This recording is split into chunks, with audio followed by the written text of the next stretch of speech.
Привет! Не забудь, пожалуйста, поставить лайк и подписаться на этот канал. Заранее тебе большое спасибо и приятного прослушивания очередной главы книги «Незнайка на Луне» автора Николая Николаевича Носова. Доброго всем времени суток, друзья! Мы также продолжаем читать «Незнайку на Луне» Николая Носова. Остановились мы на главе 7. Она называется «Как Незнайка и Пончик прибыли на Луну».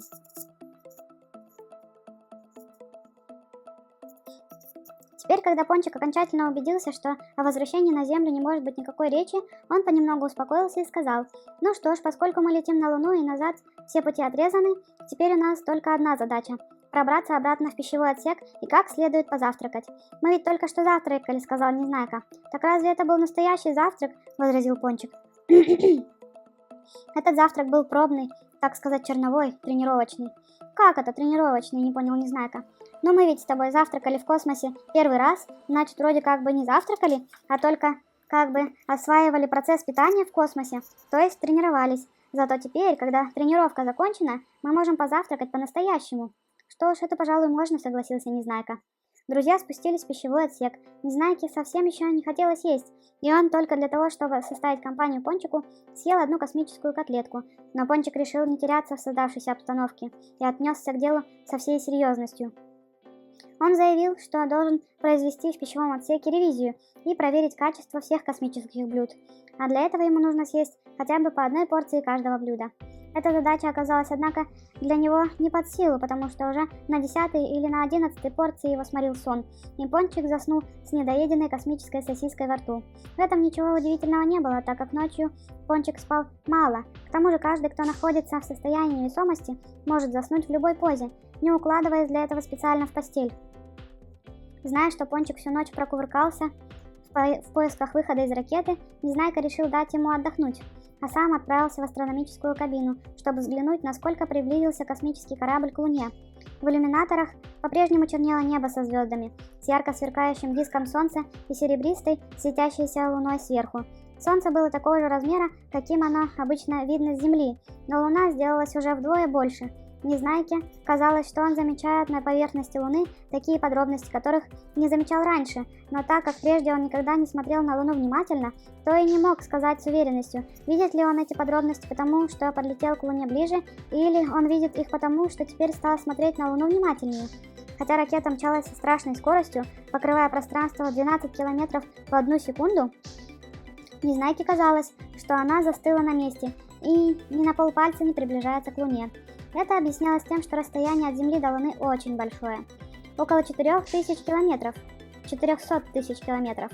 При таком огромном расстоянии скорость 12 километров в секунду не так велика, чтобы ее можно было заметить на глаз, да еще находясь в ракете. Прошло 2 или 3 часа, а Незнайка все смотрел на Луну и никак не мог от нее оторваться. Луна словно притягивала к себе его взоры. Наконец он почувствовал какое-то мучительное посасывание в животе и только тогда сообразил, что наступила пора обедать. Он поскорее спустился в пищевой отсек и увидел, что Пончик проснулся и уже что-то жует с аппетитом. Да ты, я вижу, уже принялся за обед!» – закричал Незнайка. «Почему меня не подождал?»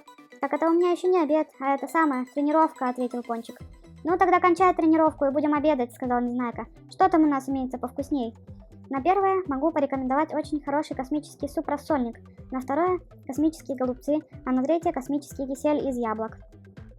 С этими словами Пончик достал из термостата несколько трубочек с супом, голубцами и киселем, и друзья принялись обедать. Покончив с этим занятием, Пончик сказал, что для правильного пищеварения после обеда полагается немножко всхрапнуть. Он тут же заснул, повиснув посреди пищевого отсека и разбросав в стороны руки и ноги. Незнайка решил последовать его примеру, но ему не нравилось, что во время сна в состоянии невесомости руки и ноги разъезжаются в стороны, поэтому он заложил ногу за ногу, как будто сидел на стуле, а руки сложил на груди кренделем. Приняв такую позу, Незнайка стал делать попытки заснуть. Некоторое время он прислушивался к плавному шуму реактивного двигателя. Ему казалось, что двигатель потихоньку шепчет ему на ухо: «Чаф-чаф-чаф-чаф». Эти звуки постепенно убаюкали Незнайку, и он заснул. Прошло несколько часов, и Незнайка почувствовал, что его кто-то тормошит за плечо. Открыв глаза, он увидел Пончика. «Проснись, скорее, Незнайка! Беда!» – пробормотал Пончик испуганно. «Какая беда?» – спросил окончательно проснувшись Незнайка. «Беда, братец, мы, кажется, проспали ужин. Тьфу на тебя с твоим ужином, рассердился Незнайка. Я думал, не весь что случилось. Удивляюсь твоей беспечности, сказал Пончик. Режим питания нарушать нельзя. Все надо делать вовремя. И обедать, и завтракать, и ужинать. Все это дело не шуточное. Ну ладно, ладно, нетерпеливо сказал Незнайка. Пойдем сперва на Луну посмотрим, а потом можешь хоть обедать, хоть ужинать и даже завтракать заодно. Друзья поднялись в астрономическую кабину и взглянули в верхний иллюминатор. То, что они увидели, ошеломило их. Огромный светящийся шар висел над ракетой, заслоняя собой небо со звездами. Пончик напугался так, что от страха у него затряслись и губы, и щеки, и даже уши, а из глаз потекли слезы. «Это что? Это куда? Сейчас об это треснемся, да?» – залопотал он, цепляясь за рукав Незнайки. «Тише ты!» – прикрикнул на него Незнайка. «По-моему, это просто Луна». «Как просто Луна?» – удивился Пончик. «Луна ведь маленькая». «Конечно, Луна, просто мы подлетели к ней близко». Незнайка поднялся под потолок кабины и, прильнув к верхнему иллюминатору, принялся разглядывать поверхность Луны. Теперь Луна была видна так, как бывает видна в телескоп с Земли, и даже лучше. На ее поверхности вполне хорошо можно было разглядеть и горные цепи, и лунные цирки, и глубокие трещины или разломы. «Поднимайся, Пончик, сюда», — сказал Незнайка, — «посмотришь, как хорошо видна Луна». Пончик нехотя поднялся кверху и стал из-под-лобья разглядывать в иллюминатор. То, что он увидел, не принесло ему облегчения. Он заметил, что Луна теперь не стояла на месте, а приближалась с заметной скоростью. Сначала она была видна как огромный величиной с полнеба сверкающий круг. Мало-помалу этот круг разрастался и в конце концов заполнил собой все небо. Теперь, куда ни глянь, во все стороны простиралась поверхность Луны с опрокинутыми вверх ногами горными цепями, лунными кратерами и долинами. Все это угрожающе висело над головой и было уже так близко, что казалось, стоит только протянуть руку кверху, и можно потрогать верхушку какой-нибудь лунной горы.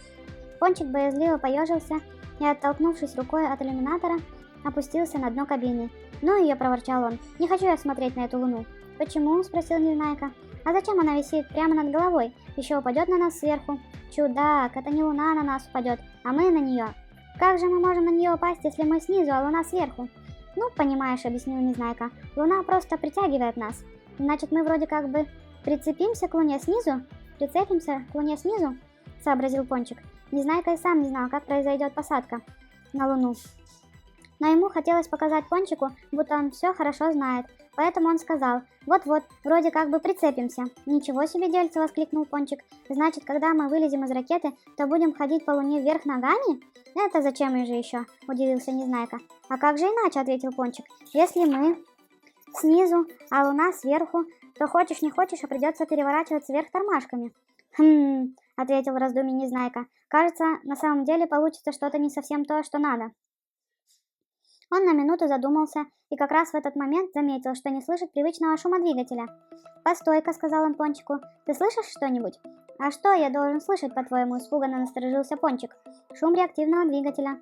Пончик прислушался. «По-моему, нет никакого шума», — ответил он. «Вот тена», — растерялся Незнайка. «Неужели двигатель испортился?» Долетели почти до самой Луны, и вдруг такая досада. Пончик было обрадовался, сообразив, что с испорченным двигателем ракета не сможет продолжать полет и должна будет вернуться обратно. Радость его была, однако ж, напрасна. Реактивный двигатель совсем не испортился, а только выключился на время. Как только ракета достигла максимальной скорости, электронная управляющая машина автоматически прекратила работу двигателя, и дальнейший полет происходил по инерции. Это случилось как раз в тот момент, когда Незнайка и Пончик заснули. Именно поэтому они и не заметили, что двигатель прекратил работу. Пончик снова поднялся кверху, и они вместе с Незнайкой принялись смотреть в иллюминатор, пытаясь определить, остановилась ракета или продолжает полет. Этого, однако, им определить не удалось. Неожиданно снова послышалось «чаф-чаф-чаф». Это включился двигатель поворота. Незнайка и Пончик увидели в иллюминатор, как нависшая над ними словно безбрежное море поверхность Луны покачнулась, будто ее толкнул кто-то, запрокинулась куда-то назад и всей своей громадой начала перевертываться в пространстве. Вообразив, что произошло столкновение ракеты с Луной, Незнайка и Пончик взвизгнули. Им и в голову не могло прийти, что в действительности переворачивалась не Луна, а ракета. В то же мгновение центробежная сила, возникшая в результате вращения ракеты, отбросила путешественников в сторону. Прижимаясь к стенке кабины, Незнайка и Пончик увидели, как в боковых иллюминаторах промелькнула светящаяся поверхность Луны и, качнувшись еще раз, словно на волнах, ухнула куда-то вниз вместе со всеми горными цепями, лунными морями, кратерами и ущельями. Зрелище этого космического катаклизма до того потрясло Пончика, что он затряс головой и невольно закрыл руками глаза, а когда открыл их, увидел, что на небе никакой луны уже не было. Со всех сторон в иллюминаторах сверкали лишь яркие звездочки. Пончик вообразил, что ракета, врезавшись в Луну, расколотила ее на кусочки, которые разлетелись в стороны и превратились в звезды. Все это произошло мгновенно, гораздо быстрее, чем об этом можно рассказать. Когда ракета повернулась хвостовой частью к Луне, двигатель поворота выключился. На минуточку стало тихо, но вскоре снова послышалось чав-чав-чав. На этот раз громче обычного. Это включился основной двигатель. Но так как теперь ракета была обращена хвостовой частью к Луне, нагретые газы выбрасывались из сопла в направлении противоположном движению, благодаря чему ракета начала замедлять ход. Это было необходимо для того, чтобы ракета приблизилась к Луне с небольшой скоростью и не разбилась при посадке. Как только ракета замедлила ход, начались перегрузки, и возникшая сила тяжести прижала Незнайку и Пончика к полу кабины. Незнайке все же не терпелось узнать, что произошло с Луной. Дотащившись на четвереньках до стенки кабины и с трудом поднявшись на ноги, он заглянул в боковой иллюминатор.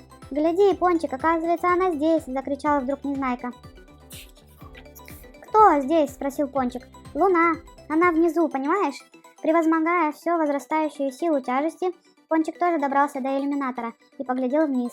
То, что он увидел, поразило его. Внизу во все стороны на многие километры до самого горизонта тянулась лунная поверхность со всеми кратерами и горами, которые наши путешественники уже видели на Луне. Разница была лишь в том, что теперь все это было не перевернуто, а стояло нормально, как полагается. «Как же Луна очутилась внизу?» – с недоумением спросил Пончик. «Понимаешь», – ответил Незнайка, – «это, наверное, не Луна перевернулась, а мы сами перевернулись. Вернее сказать, ракета перевернулась. Сперва ракета была повернута к Луне головой, а теперь повернулась хвостом. Поэтому нам сначала казалось, что Луна сверху над нами, а теперь кажется, что она снизу». «А-а-а!» – обрадованно закричал Пончик. «Теперь понял». Ракета повернулась к Луне хвостом, значит, она раздумала лететь на Луну. «Ура! Ракета хочет лететь обратно! Молодец, ракеточка!» «Много ты понимаешь», — ответил Незнайка. «Ракета лучше тебя знает, что нужно делать. Она знает, что ей нужно лететь на Луну». «А ты за ракету не расписывайся», — сказал Пончик. «Ракета сама за себя отвечает. А ты лучше посмотри вниз», — сказал Незнайка. Пончик посмотрел в иллюминатор и обнаружил, что лунная поверхность вовсе не удалялась, а приближалась. Теперь она уже не казалась пепельно-серой или серебристо-белой, какой она кажется нам с Земли, а была покрыта яркими разноцветными пятнами. Всего этого богатства красок мы не замечаем на лунной поверхности, когда смотрим на нее с Земли, так как из-за дальности расстояния отдельные цвета сливаются между собой, образуя ровный, нейтральный, как бы ничем не окрашенный тон серебристо-белого или пепельно-серого цвета. Такое смешение красок давно известно художникам, которые рисуют свои картины, накладывают на холст маленькие разноцветные точечки или мазочки, которые на расстоянии сливаются и образуют как бы один сплошной цвет. Конечно, тому, кто всю жизнь смотрит на Луну с Земли, Луна кажется просто беленьким пятнышком с какими-то невзрачными серыми крапинками. В этом ничего нет удивительного. Нам ведь обычно кажется, что Земля наша плоская, в то время как Земля – шар, точно так же, как некоторым кажется, будто Солнце ходит вокруг Земли, когда на самом-то деле бывает наоборот. Мало ли чего может показаться тому, кто всю жизнь просидел на Земле, никуда не высовывая своего носа, и к тому же не любит напрягать свои умственные способности. Незнайка и Пончик невольно залюбовались открывшейся перед ними картиной. Луна теперь уже не казалась им такой безжизненной и пустынной, как раньше. Богатство форм и цветов радовало глаз и внушало бодрые мысли. Пончик сказал, что среди всей этой красоты обязательно должны жить коротышки, иначе и быть не может. А уж если на Луне есть коротышки, сказал он, то они обязательно должны что-нибудь кушать. А раз они должны что-нибудь кушать, то у них есть что покушать, и мы не пропадем с голоду. Пока Пончик высказывал свои догадки, ракета совсем близко подлетела к Луне. Нагретые газы, с силой выбрасывавшиеся из сопла двигателя, подняли с поверхности Луны тучи пыли, которые, поднимаясь все выше и выше, окутали ракету со всех сторон. «Что это?» – недоумевал Незнайка. «Не то дым, не то пыль. И откуда тут дым? Может быть, какой-нибудь вулкан внизу?» «Ну вот я так и знал, что мы в конце концов угодим в вулкан», – проворчал Пончик. Да, летчик. Угу. Ну это так, у них рассуждения свои. «Откуда ты это знал?» – удивился Незнайка. Но Пончик на этот вопрос не успел ответить. Как раз в этот момент ракета опустилась на поверхность Луны. Произошел толчок. Не удержавшись на ногах, Незнайка и Пончик покатились на пол кабины. Некоторое время они сидели на полу и молча глядели друг на друга. Наконец Незнайка сказал: «Прилетели!» «Вот тебе и весь этот самый сказ», – пробормотал Пончик. Поднявшись на ноги, друзья принялись глядеть в иллюминаторы. Да, но вокруг все было затянуто какой-то серой, клокочущей, словно кипящей массой. Кругом какая-то сплошная каша бушует. С неудовольствием проворчал Пончик. «Небось, в самое жерло попали?» «В какое жерло?» – не понял Незнайка. «Ну, в жерло вулкана». Пыль между тем начала понемногу рассеиваться, и сквозь нее стали просвечивать очертания лунной поверхности. «Оказывается, это всего-навсего пыль или туман», — сказал Незнайка. «Значит, мы не сидим в вулкане?» — спросил Пончик. «Нет-нет, никакого вулкана нет», — успокоил его Незнайка. «Ну, тогда еще можно жить», — с облегчением вздохнул Пончик. «Конечно, можно», — с радостью подхватил Незнайка. И, протянув руку Пончику, сказал с важным видом: «Поздравляю вас, дорогой друг, с благополучным прибытием на Луну». «Спасибо, поздравляю вас также», — ответил Пончик и пожал ему руку. «Желаю вам дальнейших успехов в вашей замечательной научной деятельности», — сказал Незнайка. «Благодарю вас. И вам желаю того же», — ответил Пончик, и, шаркнув ножкой, почтительно поклонился Незнайке. Незнайка тоже отвесил поклон Пончику и шаркнул ножкой. Почувствовав глубокое удовлетворение от своей вежливости, друзья рассмеялись и бросились обнимать друг друга. «Ну с чего мы начнем нашу деятельность на Луне?» — спросил Незнайка, покончив с объятиями. «Я предлагаю сделать вылазку из ракеты и как следует осмотреться вокруг. А я предлагаю сначала покушать, а потом осмотреться», — с приятной улыбкой ответил Пончик. «Ваше предложение, дорогой друг, принимается», — вежливо согласился Незнайка. «Разрешите пожелать вам приятного аппетита?» «Спасибо, желаю вам тоже приятно покушать», — широко улыбаясь, ответил Пончик. Обменявшись любезностями, друзья спустились в пищевой отсек. Там они не спеша поели, после чего поднялись в отсек, где хранились космические скафандры. Подобрав подходящие им по росту скафандры, друзья принялись надевать их. Каждый из этих скафандров состоял как бы из 3 частей: космического комбинезона, герметического шлема и космических сапог. Космический комбинезон был сделан из металлических пластин и колец, соединенных гибкой воздухонепроницаемой космопластмассой серебристого цвета. На спине космического комбинезона имелся ранец, в котором были размещены воздухоочистительное и вентиляционное устройство, а также электробатарея, питавшая током, электрический фонарь, который был укреплен на груди. Над ранцем размещен автоматический складной парашют-капюшон, капюшон-парашют, раскрывавшийся в случае надобности на манер крыльев. Герметический шлем надевался на голову и был сделан из жесткой космопластмассы, окованной нержавеющей сталью.